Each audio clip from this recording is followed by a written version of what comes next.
Good morning, Becoming Eva fans, and welcome to episode number 3. We're talking about skin today, everything from skincare and colorism. How you ladies doing today? Pretty good. Yeah, it's a good day. Yay. That's very good. Transitioning into fall. So, okay, let me ask. I know 2020 has been interesting, and now with everything going on with the pandemic and everything, how has quarantine life been? Let's see how. I guess the question is, how are you quarantining? I will say that for me, quarantining has been quite an experience. I feel like it just is a very reflective time. Like you can't help but to be introspective and look at yourself. And I was talking to someone yesterday about how you're second guessing how you're communicating. Like I'm finding that I'm like doubling back. Was my face looking crazy on that video conference? Like, did it come across appropriately? And I'm finding that people are getting kind of offended a little bit, not necessarily by me, but just in general, because Mhm. we're starting to learn how to communicate again virtually, Yeah, right? yeah. Because virtual communication is different from when we're face to face and we can see all the nuances of it. So, but I would just say it's been a period of introspection for me. Like we Mhm. certainly have been doing our part, wearing our mask and just doing what we're supposed to do. But in addition to all of those things, I would say it's been just very reflective and relearning some things that you thought you learned already. Yeah. Now, who are you quarantining with? For those that do not know. Okay, so I'm quarantining with my husband, Dr. Ernest Ricks. He's pretty amazing to quarantine with. Now we started off with a long-term house guest, but that's since transitioned, and that was also a great experience because I got to know her in a way that I probably would not have. So I mean, it's just he and I here, and yeah.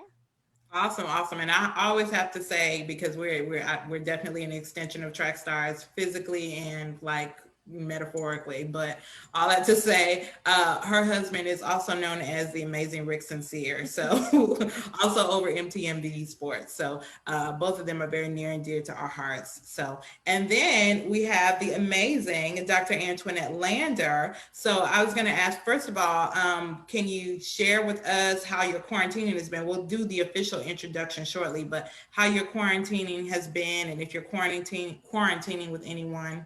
Yeah, so believe it or not, I'm teaching in the classroom. Oh So wow. University of Missouri, some classes are online and others are in person. So we are, one of those SEC schools who want to play football, and here we are. So I teach a course on race, and so instead of going online, I really enjoy meeting my students face to face, building rapport with them. And sometimes it's hard to do on Zoom initially. So I said, well, I think I'm in good health, so I will mask up and go into the classroom. Wow. So my quarantine has been somewhat quarantine, but not really. Mm-hmm. Because I'm teaching and I'm on campus. But I would say for me, just in general, that I have spent probably the last 4 or 5 months really trying to encourage myself, family, friends, my students to really think about, kind of in spite of all the things that we're going through, the trauma, the killing of Black folks, and the Mm-hmm. shooting in the back of Black folks, right? All of those things, and coronavirus and how it's impacting the Black community. So yeah, we're experiencing all this, we're experiencing trauma, but even in spite of that, we have joy, like Black joy. And so Amen. I've been trying to, in times where I have laughter, which happens often for us, right? At times when I have laughter with my girlfriends, or we're looking at Black Twitter and someone has these creative jokes and things, and it's like, we're ha ha ha. And it's like, those times that it's where I really need to, in those moments, say, wow, like, yeah, there's all these things going on, but boy, do Black people know how to laugh and be Yes, joyful yes, and have I love that. gratitude, right? Amen. And so that has been my, what I've been doing in quarantine, but not really in quarantine. Yeah. We are resilient. We have to Yeah, be. So yeah, amen Yep. to that. And yeah. that Black joy is resilience. It Yeah. is. It Yes. is. It very much so is.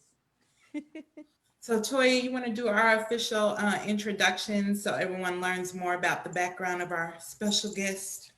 So I have the pleasure of first introducing Miss Crystal Ricks. She is an educator and a self-proclaimed lifelong learner who is committed to changing the trajectory of the lives of the children and teachers she is blessed to serve. She has committed her life to educating the next generation and becoming the best version of herself despite the obstacles and hardships she has faced in life. She firmly believes in constant reflection and that every day is a new day. One of her favorite quotes, "We delight in the beauty of the butterfly, but rarely admit the changes it has gone through to achieve that beauty," by Maya Angelou. She serves as a reminder that each of us are constantly evolving into the person we are designed to be. As a wife, daughter, sister, friend, spiritual mother of many, and student of the School of Hard Knocks, she brings a wealth of life learned experiences to contribute thoughtfully to conversations about being a woman of color in America. So that is Miss Crystal Ricks. Woo-woo. Hi. And then we have Dr. Antionette Landor. She is the Millsap Professor of Diversity and Multicultural Studies at the University of Missouri. Dr. Landor received her PhD from the University of Georgia. Her research focuses on the impact of skin tone and colorism on the individual, relational, and family health and functioning. She also examines how social cultural factors influence the sexual and romantic relationship behaviors of adolescents and young adults. Her research has appeared in journals and presented in domestic and international conferences. She has been featured in Ebony Magazine, Psychology Today, the New York Magazine, just to name a few. Dr. Landor has many accolades, from being interviewed by internationally known magazines to her research being referenced in numerous textbooks, such as Perspectives of Psychology Science, Journal of Adolescent Health. Dr. Landor has been a recipient of many prestigious awards, such as the President's Award for Early Career Excellence from the University of Missouri System.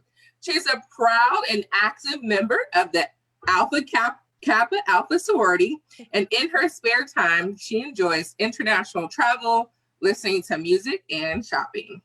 Woo. So thank you guys so much for coming and being our special guests on today's show. Absolutely. So let's dive in, y'all. If you don't know, you about to know. We're talking about skin. All right. So first things first, let's just talk basic real quick. Like, when you think of the word skin, like what comes to mind, you know? For me, I think of blemishes and imperfections, dryness, moisturize, different complexions, and the way people perceive you as a person. Yeah. It's amazing how you went to the negative first. But I mean, most people do. Like, they go to the, you know what I mean, to the negative instead of the positive, which is, you know, a whole nother conversation. But yeah. Any other thoughts? What comes to mind when you think of the word skin?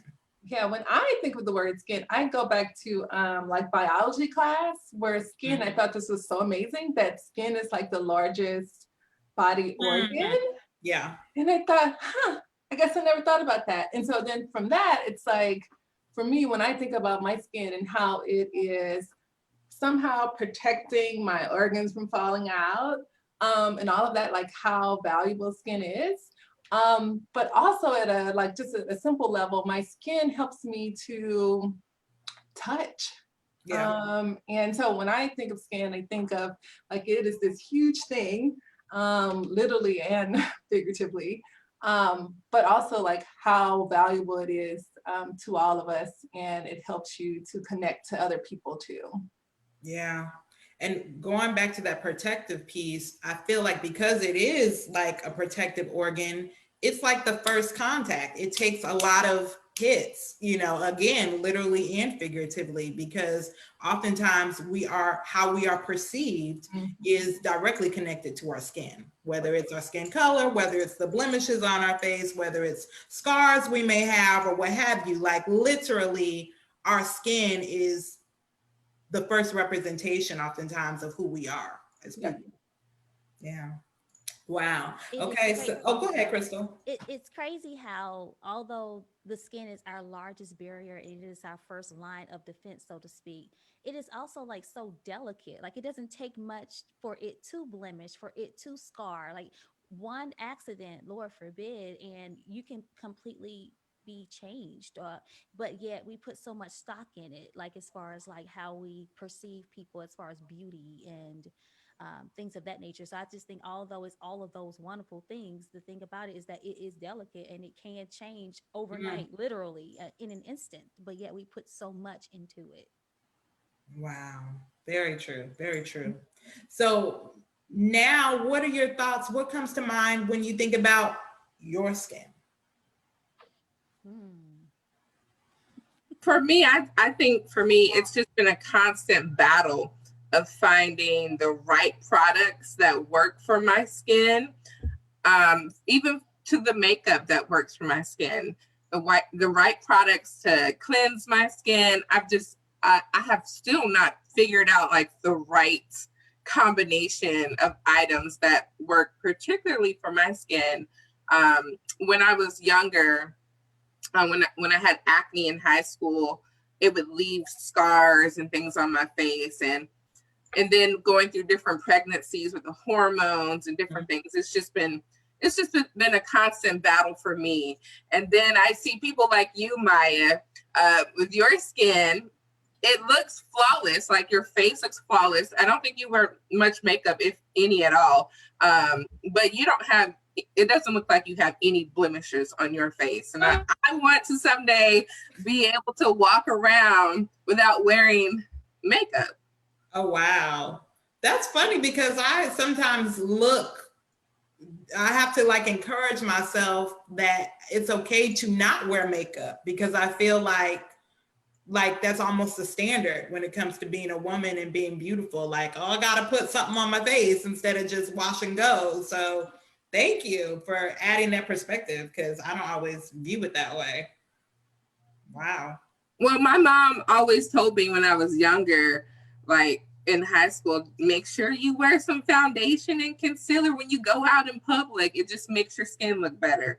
And so that has always stuck in my head. And I still do it to this day. Wow. Wow. If I'm on camera, maybe, but I like to wash and go. I'm like, I got to go. What about you, ladies? What comes to mind when you think of your skin? I feel like go ahead, Dr. Landor. Yeah, so I guess when I think about my skin, this kind of sounds corny, I guess, but I think of the collective too. So like, I think of like my skin and kind of where I stand on the skin tone continuum, but I also think about all the other Black people and the beauty of all of us. And so like when I'm looking in the mirror, obviously we all think we're beautiful. But I also think like, isn't it amazing to be Black, that I could be who I am? I mean, just looking at like the camera and the beauty of all of the skin shades, for me, it's like, that's pretty doggone cool. Now we have issues, which we'll talk about a little later, but just looking at looking at my skin, and I kind of see Black beauty collectively, I guess. Wow. Awesome. Go ahead, Crystal. To add to what she was saying, I definitely feel like my perception of my skin has evolved and is evolving, but I think for the most part of my life, I have felt like it's been a cloak of invisibility to a certain degree. There were spaces and places where I think I didn't feel seen or even heard, for that matter. And because like, I mean, you can see my skin is a deeper hue of chocolate, and it's taken a while to understand, like, the beauty of that. And there's multiple shades, of course, in my family, it's in many Black families, right? And there's different ways that you're taught to perceive your skin. versus the reality of it. So I definitely have evolved in my sense of that. But I think for the most part, my experience has been that cloak of invisibility almost. Wow. People's perceptions of themselves is just so interesting. And I know our experiences often shape that, like what you were saying, as far as how you feel, maybe being a result of how you were even treated or engaged with, But even just looking at you now, I'm like, there's such a glow about you. Like, I'm looking at your skin tone and it's like radiating. So it's just always interesting how people view themselves versus how other people view them. Wow. So anything else when it comes to your skin? Well, where do you all think these perceptions about our skin came from? If it's, how we perceive ourselves or how we may perceive others' skin, like where do you think that comes from? I think for number one, I think family plays a huge role. Sometimes we don't, right? We don't include family in this conversation, but oh boy, does Huge. mom, dad, sisters, brothers, Huge.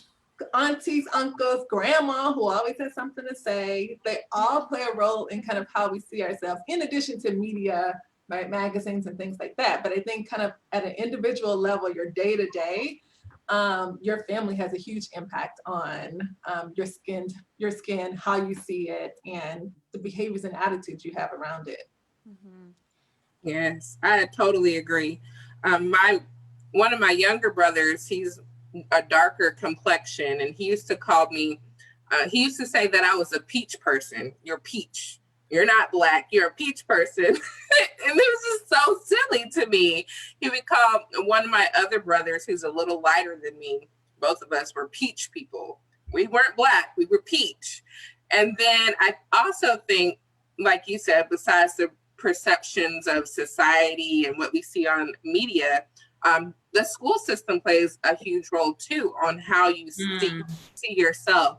I just remember growing up, and I grew up with mostly white schools. It was majority white. It wasn't very diverse. So I was always like one of two black students in the class from K through 8th grade.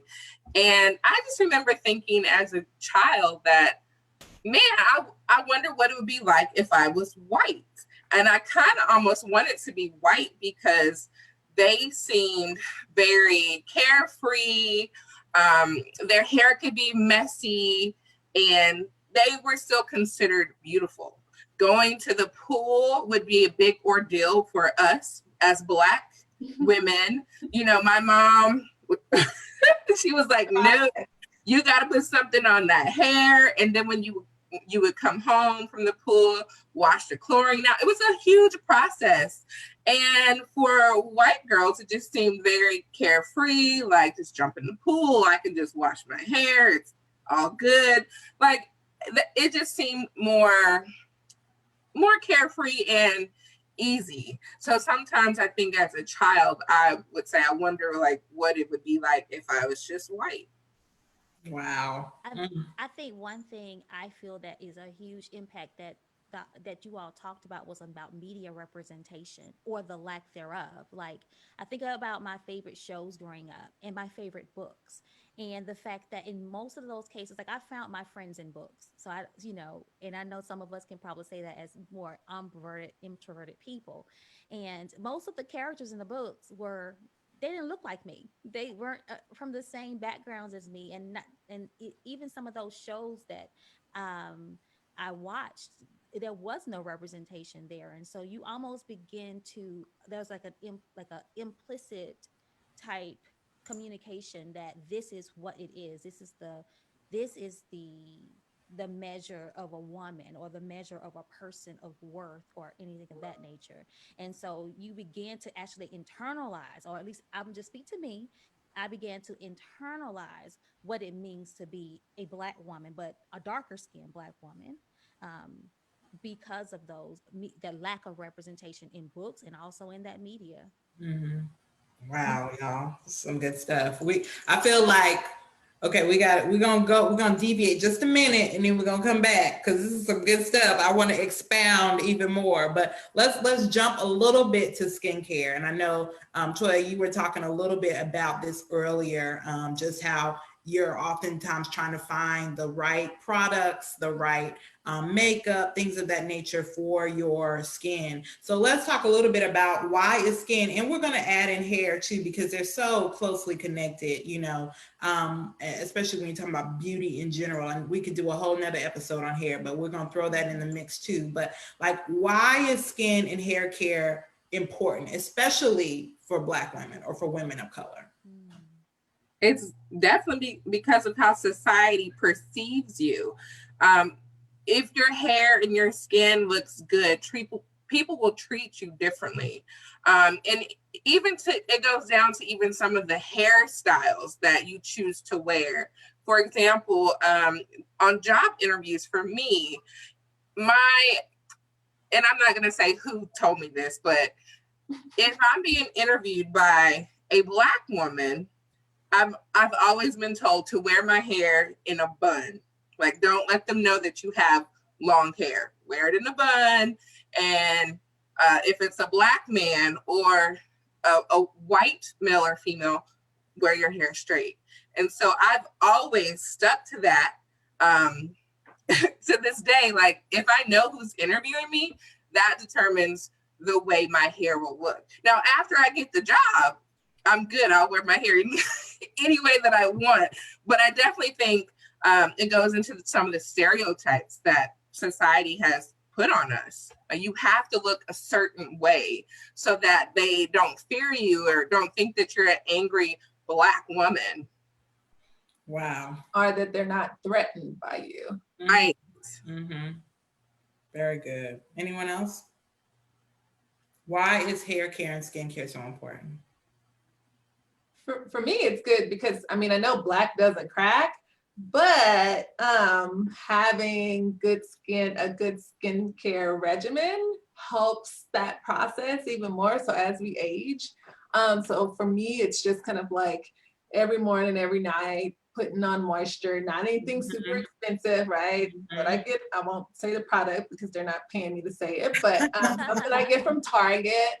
And I put it on my face, put on night, put on the serum, and just like as I'm in my 30s, that although we can all lean on the Black doesn't crack, moisturizing and things like that matter, so that your skin can stay flexible.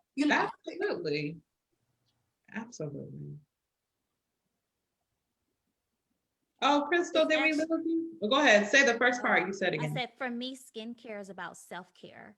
It's kind of like a way that I get to retreat to myself and take care of myself. So I would say hair care is also that extension too. Absolutely. And I actually was going to chime in on that too. It's definitely an extension of self-care, but it's also an extension of self-esteem. I feel more confident. I feel, more embracing and accepting of myself when I care for myself. You know what I'm saying? And so really, I think learning, for me, it has been a journey of leading back to how I perceive myself versus how others perceive me is, being the reason, if you will, behind my skincare, my hair care, all of that. So very, very good stuff. So, and you shared a little bit of this, Dr. Landor, as far as what your regimen is, but does anyone want to share some specifics to what their hair or their skincare regimen is? You don't have to name products, but what do you do and how often do you do it to maintain, your standard, your personal standard of beauty? So I use Olay cleanser for my face twice a day and the moisturizer twice a day. And as far as hair care, it depends on the way that I'm wearing it. Like now it's like curly. So I use a lot of leave-in conditioners and shea products and Cantu products. But when I wear it straight, I don't put all that stuff in it because it weighs it down.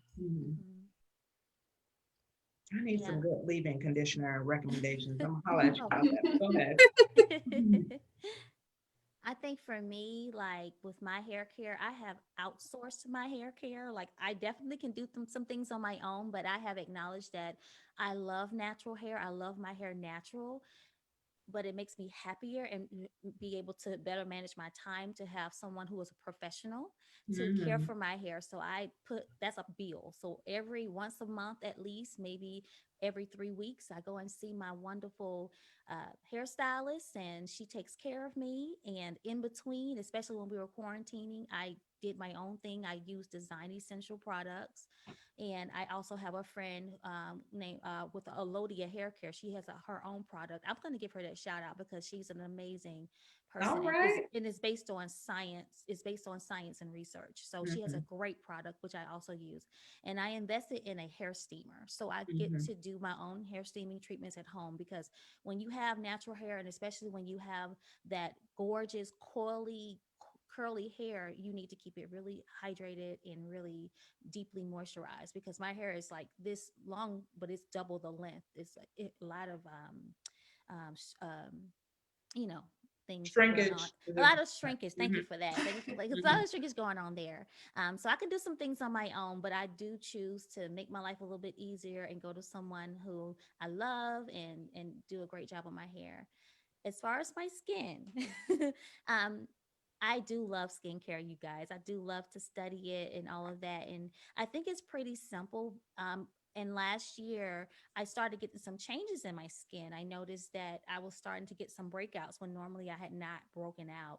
And I just Mhm. said, you know what? I don't have to suffer like this. They have professionals. So I went and saw a dermatologist, and she was able to help me pinpoint. And I didn't know that insurance helps, especially if you're having acne. That's actually considered a medical condition. Oh And wow. so I had never dealt with acne in my life, so I had no idea what to do. So I ended up going to a dermatologist, and she gave me a very simple skincare regimen. And I also ended up adding something called a retinol to my skincare, which has been Mhm. transformative. And no, I know as Black women, sometimes I know Black doesn't crack, but I found that that has completely transformed my skin. So that retinol and also vitamin C and sunscreen every single day. So after I wash my face, vitamin C serum, sunscreen.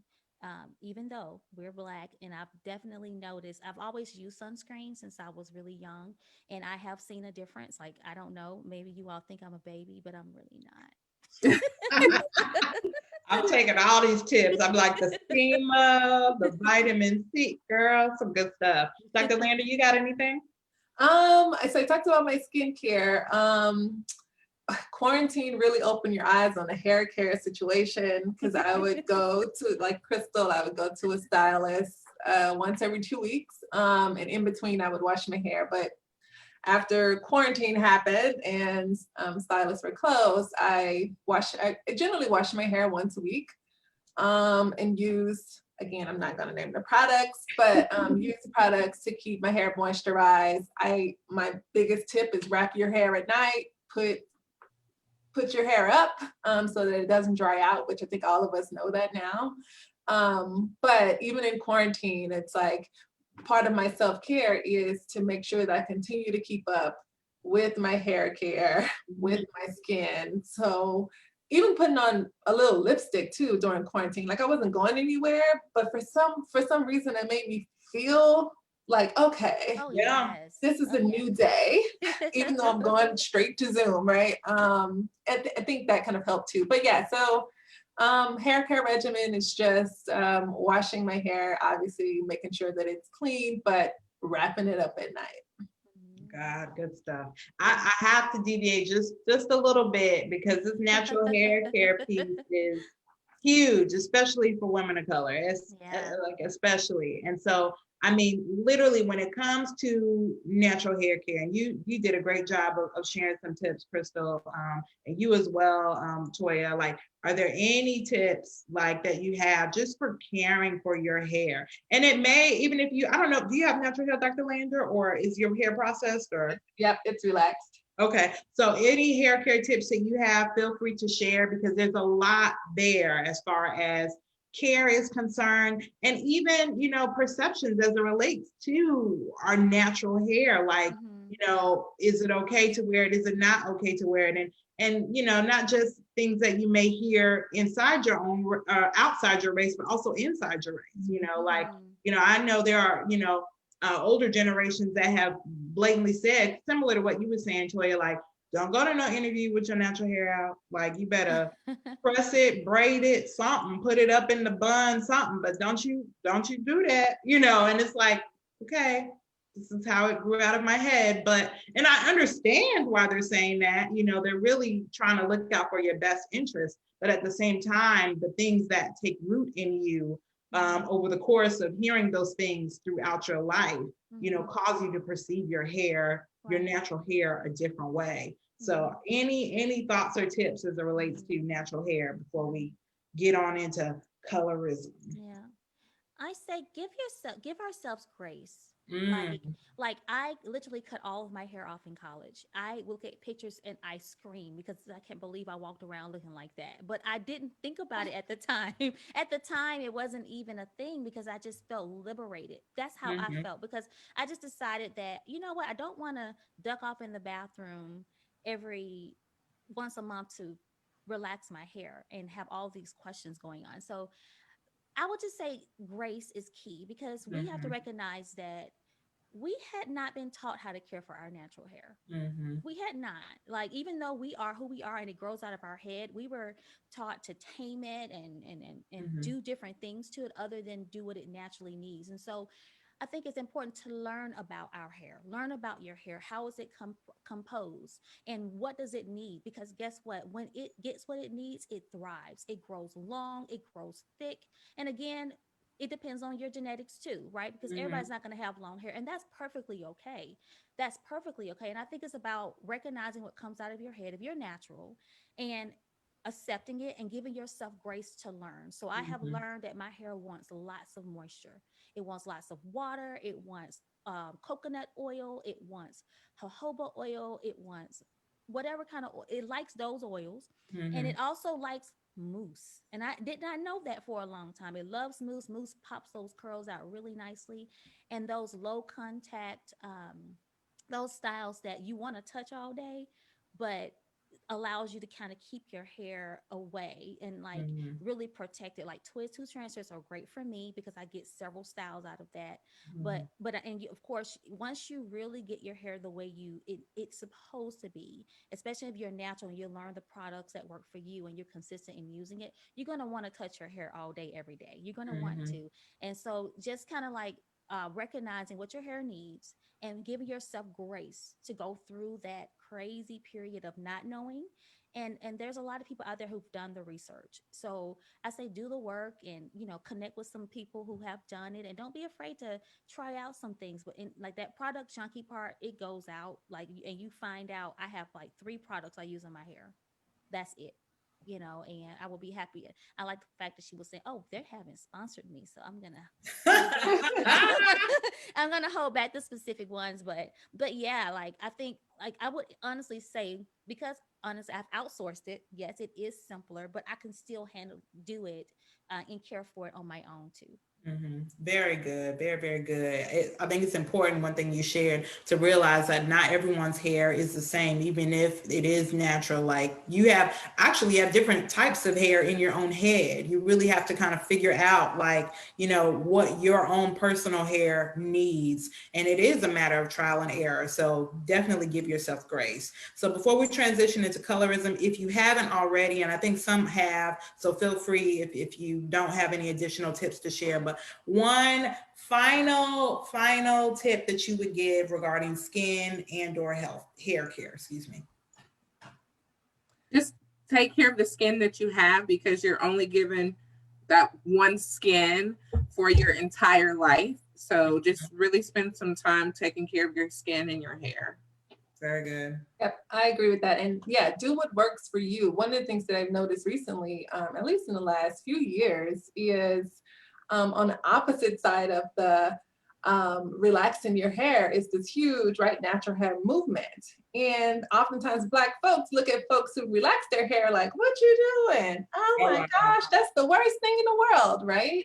But do whatever works for you. Exactly. And if you tried it and it failed and you decide to do, like, that's fine too, right? We are all kind of different and unique, and you kind of love the skin you're in, but also love the way that you do your own hair and keep it moving. Yeah. And once you find something that you are comfortable with, it makes you all the more confident, which makes you all the more beautiful. Like, that is the goal, finding what works for you. Yes. So very good. And you're not a bad person either way of the spectrum, right? Absolutely. Yeah. Yeah. And the last thing I would add is inside out. You know, what you eat, what you do, it does matter, and it comes out. Like I used to avoid eating nuts, for example, because it makes you gain weight.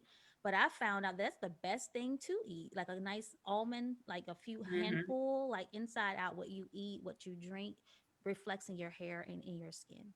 Very true. And mine piggybacks off of that. And actually, I was just talking with my aunt, one of my aunts, about this a couple of weeks ago. And we were talking about, because I just turned 40 this year. So she was like, if I have any tips for you, she's like, 3 words: moisturize, moisturize, moisturize. So I do moisturize pretty significantly, but really trying to step that up, and not just from the outside, but also from the inside. Y'all, if anybody knows me, they know I'm going to ask you, are you hydrated? Drink your water, because moisturizing from the inside out helps all the more. And not just moisturizing your skin, but moisturizing your hair. Very similar to what you were sharing, Crystal, as far as, if it's steam, if it's water, if it's oils, what have you, but moisturize to keep that elasticity. So, all right, so let's dive on into colorism, good people. First, we got to get a very short history lesson, if you will.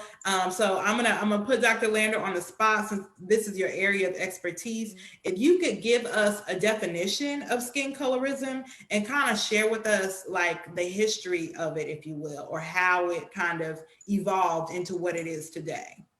Okay, so colorism is preference for or discrimination against individuals based on the lightness or the darkness of their skin tone. And we're all Black folks, so we understand light skin, medium skin, dark skin, right? So colorism would be discrimination based on those, what I call a skin tone continuum. So if we thought about the history, so the history with Black folks actually is traced back to slavery. Believe it or not. And so one of the ideals of plantation owners to create strife and conflict within the Black community, Black slaves, was to create this skin tone color hierarchy.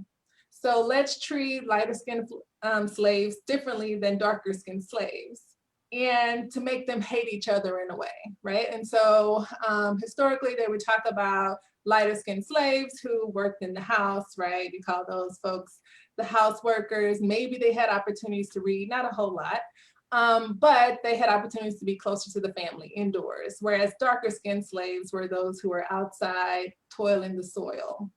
And that created, right, some conflict between slaves, and that was part of the plan. And so even into after emancipation, into kind of the early 19th century, you even saw high society Black groups. I won't call them all out, but there are many who continue to perpetuate colorism, right? So even after we were free, this wasn't a white man saying this.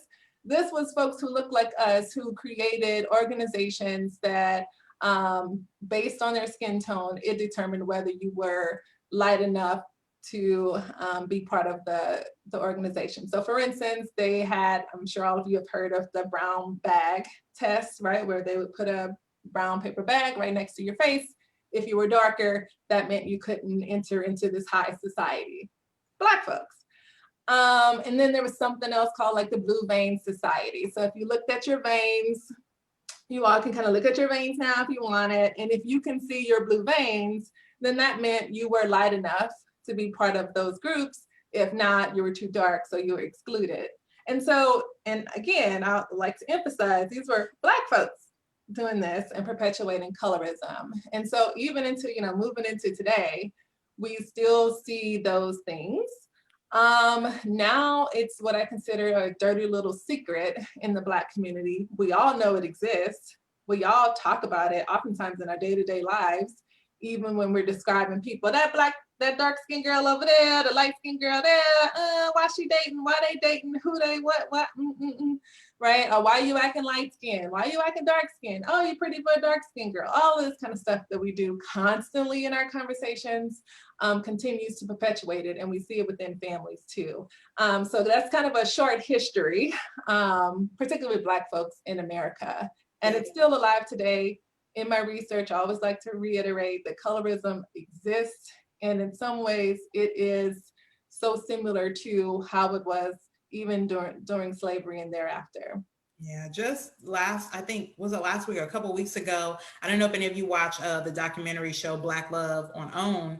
There was a lot of conversation about that, because in the teaser for this coming season, it looked like all of the couples that were being featured were light-skinned women with darker-skinned husbands. And so it already kind of set up or perpetuated that perception that you were talking about. But look, before we dive into this any further, I have to ask Dr. Landor, what made you study this as a lighter skin, fairer skin, light hair, straight hair woman of color? What made you want to specialize in this?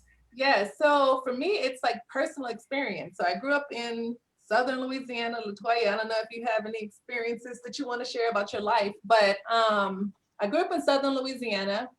I knew immediately, although I couldn't define it back then, but I knew that there were privileges that I had.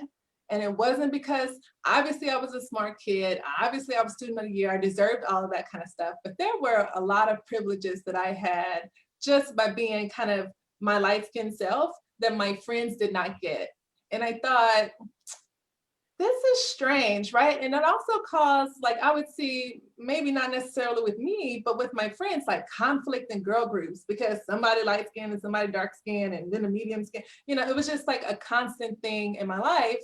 And even when I went to college, I had decided to go to historically Black college, Grambling State University in Louisiana. Hey. Go Tigers. That even when I went to Grambling, I remember people saying, like, wow, obviously you could have gone to all of the PWIs, you had scholarships, but you're going to Grambling? That's for dark-skinned Black people.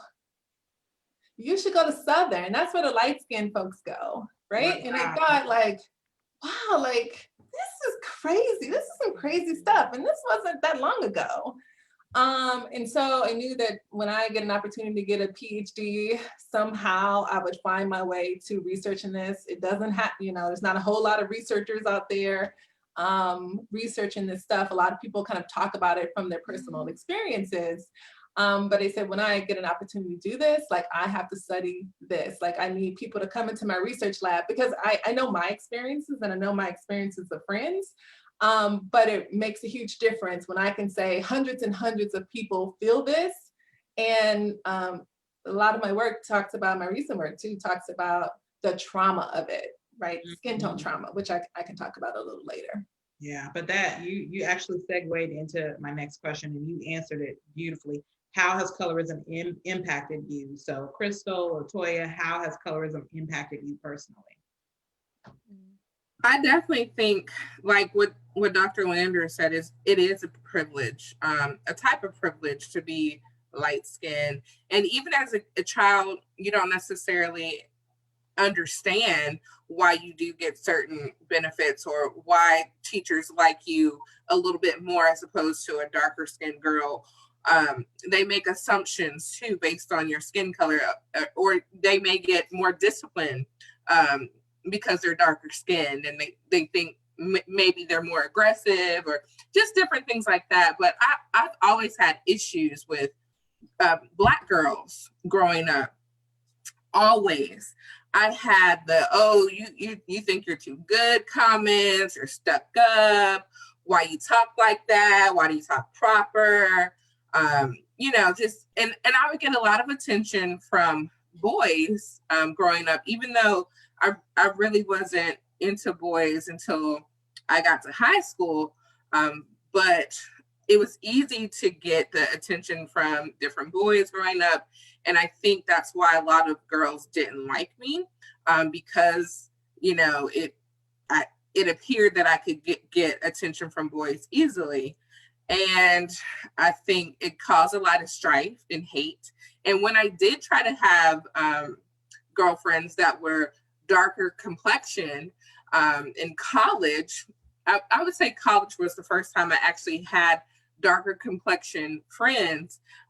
There was still strife in the friendship, and it was generally geared towards, oh, who you going out with this weekend? Oh, you get to go out on another date with someone else. And then eventually the hate from just me getting attention from boys or whatever kind of destroyed the friendship. It was almost like a jealousy type of thing. And then I only had friends that looked more like me that were light skinned up until I met, you know, the track stars in my life group, the track stars wives. You know, we have different complexions in our girl group of friends, but it took all the way into my adulthood to actually be able to find friends that were Black that did not have my same complexion. Wow. Yeah, and it's not to say, you know, and they say this not to say that lighter skinned folks don't experience some even colorism themselves, right? One of the main things is that people often question the authenticity of their Blackness, right? Are you really Black? As you can see with currently I'm one of the candidates for vice president. That's the constant question with her. President Obama was the constant question. Are you really Black? Like, but I think generally speaking, lighter skinned folks do have those privileges. And it's acknowledged, and I acknowledge it even in my work. Yeah. Wow. Go ahead, Crystal. I know earlier I said that I felt like when I think about my skin and the way it's a perception of it, it's like that invisibility. And I have no better way of explaining it than it feels like for me, I felt like a supporting character in my own life. So instead of being the leading lady, my more lighter skinned friends were the leading ladies, and I was more the supporting character, you know. And I think what comes to my mind really is I have that whole classic, you're pretty for a brown skinned girl. But even at that time, I didn't think I was pretty at all, you know, because I didn't see myself in the magazines or see myself in those the shows and books that I watched and read. And and then I intentionally allowed people who are more societally beautiful take that leading role and have that space. So I'm not someone who kind of fights for attention. I'm not. So I just kind of let it be what it is. Like, you know, we go into a spot, they're going to see her first. They're going to see them first. And that's just the way it is. I'm just going to kind of fade off into the shadows and do whatever. That kind of, and that was my kind of response or coping mechanism to it. And when I look back at it now, I know there's so many different factors that determines how we look at it, right? Like one of my cousins I absolutely adore. She has this beautiful, really dark, rich skin, and my aunt called her Black Beauty. And that was her nickname. But I didn't have a nickname like that, you know, so it's kind of like, you know, and I could recognize her beauty and I could recognize her as Black Beauty. And I know why my aunt did that. And I never had that type of like counter thing for me. And so I remember being very invisible, like in high school, all the light skinned girls getting all the love. And I never developed any envy for them. I just recognized my space and my place in the world, so to speak. And so even now in my adulthood, I'm working out of that box that I allowed myself to get in so many parts of my life, and to not be the supporting character in my own life. Like, come on, if in no other space you are the leading lady, it should be in your own life story, right? And I know it's kind of late to learn that, but I feel like, and I wonder how many girls that are out in Facebook that's watching this right now feel like that, who can kind of articulate it being like a supporting character role, especially if you have lighter skinned friends who you love and adore, and even family members, because my family is a hue, right? It's like a very nice hue of different things. And so I definitely think that's the best way I can explain it for myself. Yeah. Thank you for sharing that. And even, today, like, well, I know last season when we talked about beauty, you were one of the first people that I talked with about the show. And, we knew leading up to the show, like, hey, we need more representation of different women of different hues. And we didn't get it. It was like, I think maybe like our third show ever, third episode or what have you. So we just couldn't pin down anyone, And even today, we wanted to be more intentional with that. And we still miss the mark, I feel like. I feel like we need a broader spectrum of women because the Black race is like just incredibly dynamic and incredibly diverse. And so I feel like this is another conversation that we need to continue to have, to incorporate, different perspectives from people that have had different experiences, because we haven't, we're not all the same. So I really appreciate you sharing your story regarding that and being, patient with us as we share our light skin privilege. I was like, I feel like a book. They have the book White Privilege. I feel like we need to write a book. I feel a book coming on light skin privilege. We've got to be woke in this area too. Honestly, we do. Oh, and we have to make space for everyone, right? Mm-hmm. Because I recognize that I definitely may have some traumatic experiences, but Toya shared some pretty traumatic experiences also. Mm-hmm. And I think both of those things are valid, and we are collectively responsible for that as women, as feminist women, or whatever you want to call yourselves. We should be supporting each other and recognizing and the space that we each take up and what that experience is like. Very true. Very true. And I think that both of your stories is like an example of this skin tone trauma. Mm-hmm. That, we talk about racial trauma, and it has been a conversation, especially over the last few months. But boy, when people talk about colorism and skin tone in their lives from being little kids, like, I can travel around the world and have conversations, and it never fails. There are tears. There are intense emotional connections to times when people felt idolized and are discriminated against, right? From family, from friends, from boyfriends, from wannabe boyfriends, from wannabe girlfriends. And I think all of us, beyond our race, have this skin tone trauma that impacts our attitudes, our behaviors, and ultimately our health. And I think that's the detrimental consequences of colorism, is that lower self-esteem, more depression, higher anxiety, let alone all the other things that happens with colorism when it comes to the school system, marriage, relationships, things like that. And really calling that out, I think, helps to move along the conversation and say, this is trauma. Like, my parents, I love you, but this is what happened when I grew up. Brother, I love you, but when you used to tease me and say this, that meant something. That is trauma that you have caused me. And the Black community as a collective is traumatized by, again, beyond race. Race is important. Racial trauma is important, but there's this unique things of skin tone trauma that has to be acknowledged and talked about. Very true, yes. Dr. Landor. And you actually, both you and Crystal did an excellent job of kind of transitioning into our final question for today. I feel like, gosh, we need to have a whole nother episode about this, because we literally just scratched the surface, but hopefully it was a great appetizer and a great conversation starter for our listeners, in their own families and their own friendships and relationships, to like have these conversations, because it's just as important, as the social injustice conversations that we're having. Like, we cannot continue to inflict trauma upon one another, regardless of what end of the spectrum you're on. So in closing, what are some steps that we can take to actively address colorism in the Black community?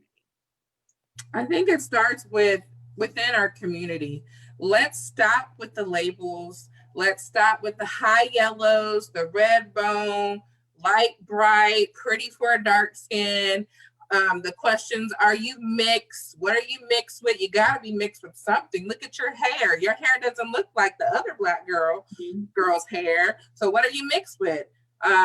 Just stop with the labels in the Black community, because in the Black community, that's pretty huge. And I also believe that it starts in the school system, making sure that teachers are treating all students with the same type of equity, rewards, punishments are all the same for all kids. Don't differentiate with how you treat your students. Very good, very good. And I would also say, be honest with yourself. I know for me, I have to be honest with myself when certain things that are superficial fuel me more than they should. And for a while, it was my race or my skin tone, I should say. When I found myself not liking the way my body looked or the way my hair looked, I found solace in the tone of my skin. You know what I mean? Or my level of education or what have you. So like really being mindful of those things. And even with hair, for me, I'm all about protective styles, whether it's a weave, whether it's some braids, whether it's some twists. Like I'm about protective styles. But I had come to a place where I wore weaves a lot. And because they were super convenient, and you literally, like in the words of Beyonce, woke up like this. And so but I got to a place where they were addictive for me because I did not like the way my own hair looked when I did not have them, when I was between hairstyles, if you will. And so really acknowledging, okay, what is fueling me and what is fueling my perception of beauty and my perception of identity? And what steps do I need to take to really love and appreciate who I am from the inside out? Like, period. So yeah. Anyone else? And lastly, I totally agree with what you guys said, and you wrapped it up really well. And I would say, just generally speaking, with the Black community, look at colorism as a social justice issue. How about that? All of the jokes that we tell each other, all of the hashtag team light skin, team dark skin on Twitter, TikToks of light skinned folks act like da da da, or dark skinned folks act like da da da. Oh, it's funny, he he he. But what I'm screaming is that those jokes turn into negative outcomes for us as a community, right? So families talking to your kids, actually parents show differences. Black families show differences to their kids based on skin tone. My research has shown this. And guess what? All those jokes, going to the hospital, check in behind the ears and the fingertips to see what the skin tone of a baby is going to be, right? That is colorism playing out in all of our lives. And we need to recognize that as a social justice issue, because maybe you would take it more seriously. Maybe you'll take it more seriously as I'm screaming, you're harming your kids, you're harming the community, we're harming each other by doing that. Woo. Wow. Everything you all said was great. But the only thing I want to lift up is representation. I think that as teachers, as parents, as whatever we are in the world, in the space we take up, that representation matters, and we have to make space for different forms of beauty, which is wrapped up in different skin tones and different features and different hair textures and different hairstyles. And there's not just one way of it being beautiful. And so it's important to make sure that our nieces, our daughters, God, whomever we have to impact, that they can see themselves in a book that you're reading to them, that they see themselves in the media, and that they recognize that they are beautiful just as they are. Very good. Thank you, ladies, so much. As we wrap up, we have our noble character acknowledgments, and we usually actually ask our special guests to share their acknowledgments. So would both of you like to share who your noble character acknowledgments are for this episode? I tried not to be like typical, but I could not get away from this. But I have to make mine to my mom, Teresa Ann Hampton. She's the most incredible woman that exists on this planet. She has endured so much in her life. And there's so many ways that she has been able to love me that she did not even have an example of. You know, and her generosity, her love, um, her strength is what I admire the most. And I asked her, I always kind of like try to get little snippets from her. I said, well, Mom, what are the top 3 things you feel like you've learned in life? And I asked her this like a few months ago, and she told me 3 things. She said, be generous, be kind and celebrate the success of others. And I just thought that that was just something, I mean, simple, but yet profound to hold on to, about how she found out how to get through life in the way that she experienced it. And then kind of sharing that with me to know about, like, especially that part about celebrating others. Like, I really believe it's important that we are happy for each other when great things happen, and we mourn with each other when bad things happen too. Very good. You're definitely a reflection of her, Crystal. So shout Yes. out, yes, shout out to Mama Hampton. Dr. Lander? Yeah, so I'll say shout out to my mom too, Joyce Landor. Um, but so my person is Britt Bennett, who wrote the recent novel, New York Times bestseller, The Vanishing Half. And if you haven't read that, I scream to the rooftops, please read that novel. And the novel really talks, I mean, colorism all throughout it. And so she chronicles the stories of these twin sisters who, it's really, really interesting, who they grew up in Louisiana, and they lived in kind of this life of, in some cases, privilege, but their skin tone didn't necessarily help their father, who was lynched and things. I won't tell the whole story, but and it also kind of walks you through kind of this intergenerational transmission of colorism.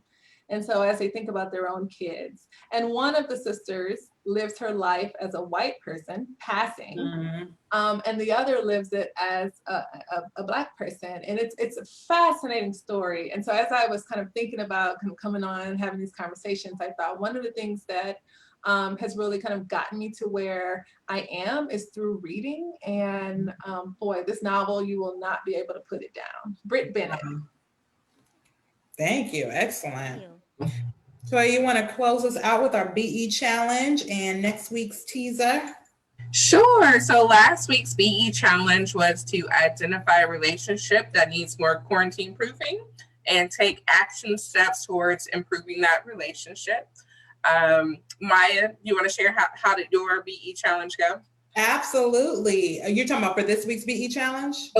Last week's BE Oh, challenge. how did it go? You know what? I did not see any responses from it. So I'm hoping that people took us up on it and actually did take some steps to quarantine proof their relationships, but I have not seen anything. So I'll let you know though if I see otherwise.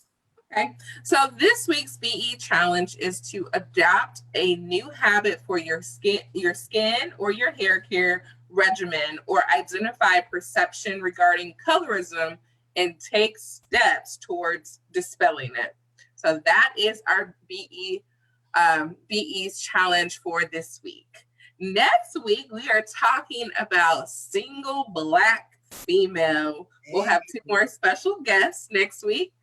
Be sure to subscribe to our podcast on the podcast app, subscribe to our YouTube channel, follow us on Facebook at Becoming Eva Today. That's one word. Follow us on Instagram and Twitter at Becoming Eva Today. And thank you guys for joining us on our episode today. Thank you so much. And we will see y'all soon.